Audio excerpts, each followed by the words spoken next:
Citizens in the Ma'rib Governorate, which houses the bulk of Yemen's displaced population, face difficult living conditions due to the depreciation of the national currency, the rise in the prices of essential necessities, and the lack of supervision over traders. Rising prices and the lack of revenue hinder them from acquiring basic food necessities.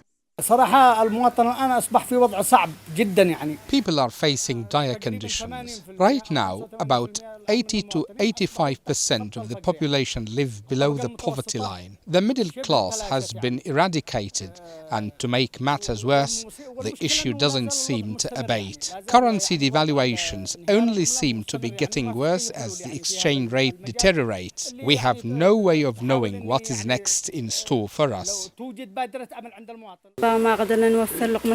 We have no way of securing basic sustenances for our children. The value of the Yemeni rial can plummet up to 4 times in 1 month. We cannot afford to live in these conditions.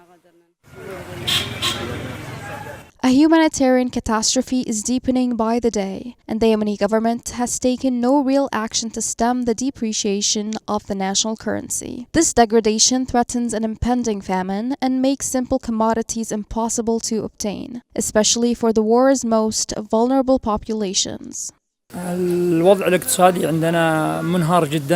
Economic conditions are dire, as people can barely scrape together a livable income. The Saudi rial keeps skyrocketing against the Yemeni rial amid a complete suspension of the workers' salaries. We call upon the government to implement immediate reforms.